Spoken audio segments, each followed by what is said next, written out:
7D class history के बच्चे बेटा, आज हम करेंगे मौर्य साम्राज्य के पतन के कोई 5 कारण बताओ। चंद्रगुप्त मौर्य द्वारा स्थापित मौर्य साम्राज्य को अशोक ने उन्नति के शिखर पर पहुंचा दिया था।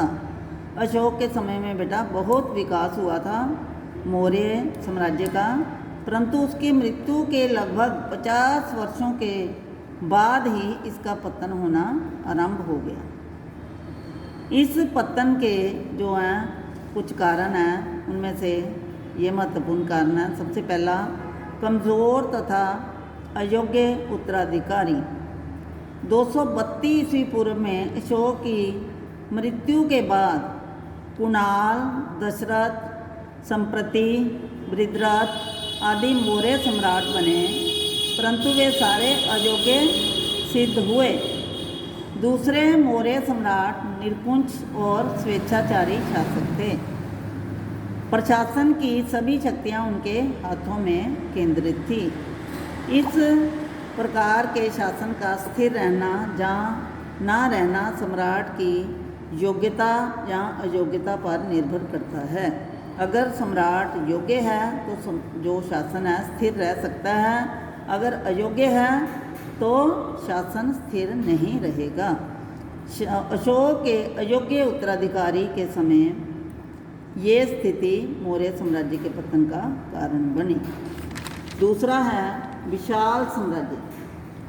मौर्य साम्राज्य की सीमाएं उत्तर में हिमालय से लेकर दक्षिण में मैसूर तक, पूर्व में बंगाल की खाड़ी से लेकर पश्चिम में अरब सागर तक और उत्तर पश्चिम में हिंद कुश पर्वत तक फैली हुई थी। उस समय यातायात और संचार के साधन भी विकसित नहीं थे। ऐसे हालातों में एक जगह पर बैठकर हम पूरी साम्राज्य का ध्यान अच्छे से नहीं रख पाते थे।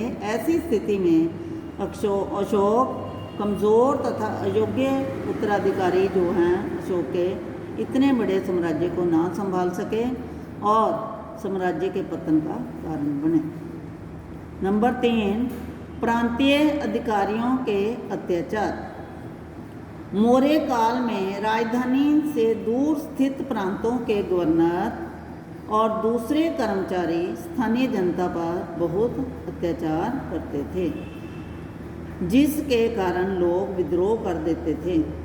अशोक के अयोग्य उत्तराधिकारी इन विद्रोहों को दबा नहीं सके, फलस्वरूप मौर्य साम्राज्य का पतन होना आरंभ हो गया। नंबर 4 है शाही दरबार में षड्यंत्र। मौर्य शासकों में उत्तराधिकार संबंधी कोई निश्चित नियम नहीं था, इसलिए एक शासक की मृत्यु के बाद उसके पुत्रों में उत्तराधिकार के लिए गृह युद्ध और षड्यंत्र शुरू हो जाते थे, क्योंकि वो साम्राज्य को प्राप्त करने के लिए आपस में झगड़ना शुरू कर देते थे।